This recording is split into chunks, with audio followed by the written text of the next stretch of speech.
Hey guys, it's Lord here, back again with another action figure review. Today we'll be taking a look at the Marvel Legends Spider-Man No Way Home and or Spider-Man 2.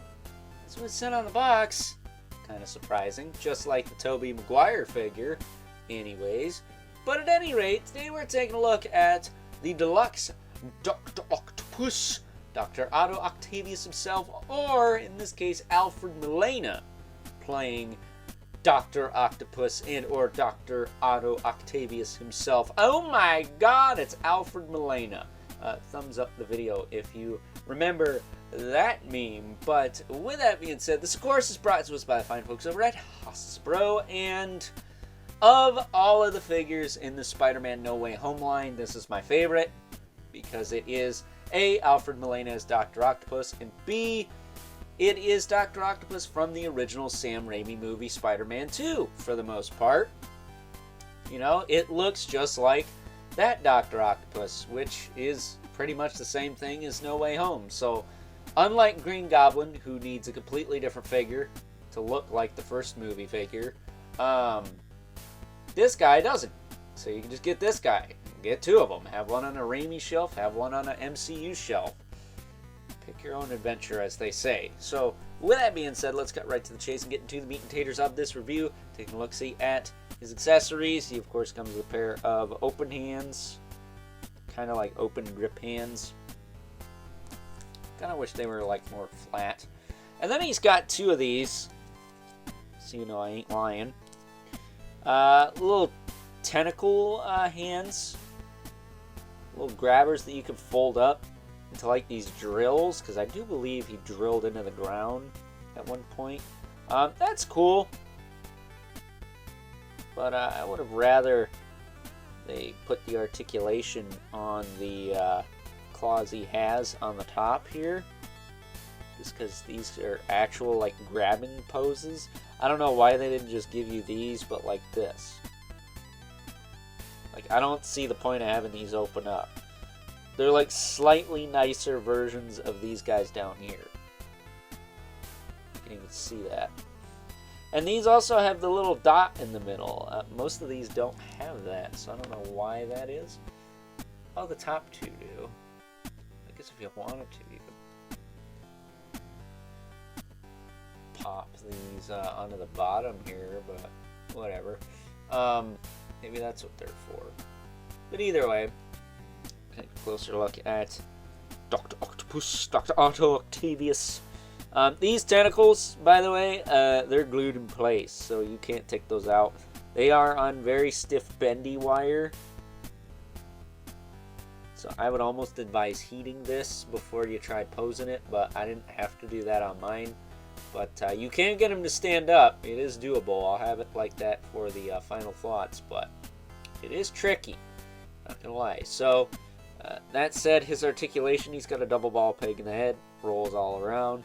Wish we got a head without the glasses, because he did take them off once in a while. Shoulders go out, back down. They do rotate forward and back. He's got a bicep swivel. A little gummy on this guy, but not bad. It's fine. Single jointed elbow gets you more than 90, so that's nice. And he's got the rotation there. Swivel in the wrist with a hinge. He comes packaged with two fists, so there you go. Hopefully he's not rocking one of Crystar's fists, because they're very similar. I don't think so. I think his are both black. Torso, you're not going to get a lot, which is probably for the best, because the tentacles would weigh him down anyways. He does have a ball in the waist, though, so you can crunch forward and back and whatnot, but again, it's pretty hindered. He's got two layers. He's got this top coat, then he's got what I think is the lab coat underneath, so I wonder if you can't take that off, because I don't remember him having both in the movie. I feel like if you could get that off, you could probably, I don't know if you could get that off or not. You'd have to straighten the tentacles out and then get this coat off both the arms and the tentacles. So I'm tempted to take this lab coat off and like just have it, but I'm not sure. It's a very pliable coat on the bottom, so, you know, if you're into that, that's cool. That said, his legs can kick forward, kick back, not really. He can do the splits pretty well. Excuse me. He's got a thigh cut. He's got double pinless knees, but I can only ever really get the top one to work. Do this. There you go. I mean, you're not going to bend it like that. It's broken, but... Oh, pinch my thumb, you little bastard. Either way, you can do that. And then he's got a hinge in the foot with a rocker. Kind of hard to show the articulation on this guy because he's got all this going on, but his tentacle hands, they all rotate. He's got pickles at the bottom of the feet, which, you know, I'm able to get him to stand with the tentacles. Not everyone's going to be able to do that, but, you know, it's doable. It's not impossible. It's very possible as long as you're patient, but that's Dr. Octopus, man. I like this figure. I don't know if it's my Legend of the Year or not. Had he had double elbows, maybe, and better torso articulation, he could have. Maybe a couple more accessories. Because he is $40. He is a unique tool to himself. He's brand new mold and sculpt and whatever, but I don't know if it's $40 cool. It's close. It's really close. For Hasbro, this is some next level stuff here, but yeah, you can always use a little more, right? So with that being said, it's time now that we move right along and take a look at some size comparisons. First up, here is good old Dr. Otto Octavius, alongside the only other figures from this No Way Home wave. Is it a wave? I don't know. I don't consider deluxe figures to be part of a wave, but I guess in this case, I'll make an exception. But we have the only two figures that make the most sense to be a standalone, you know, Tobey Maguire, Sam Raimi cinematic universe, along with this Dr. Octopus. We got, of course, the man himself, Tobey Maguire, as Spider-Man, and the Sandman, which is the sandy version of Sandman, but, you know, he looked like that in Spider-Man 3. That said, I almost brought out Mr. Willem Dafoe as the Green Goblin. Yeah.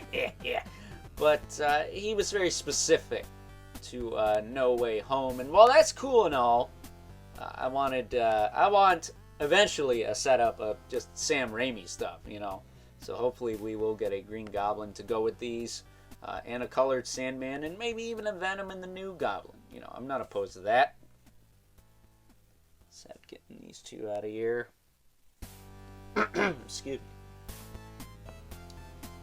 This, of course, would not be one of my videos without bringing in the Mythic Legion's Brother Mandibilith and the infamous K11 Spawn, who, as usual, towers over everyone.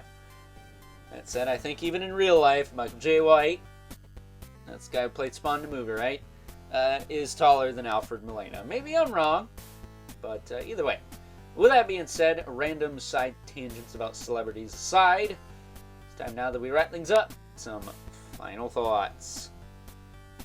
Overall, and what I tell you, there's good old Dr. Octopus, Dr. Otto Octavius himself, supported in the air by his tentacles. Probably took me about 5 minutes or less. Gloating about my posing skills aside, though, of the two Dr. Octopus figures we got in 2023, I think this is the superior one. I love the 90s animated design, one of my favorite designs for the character, and I know that's going to be people's preferred version of this character.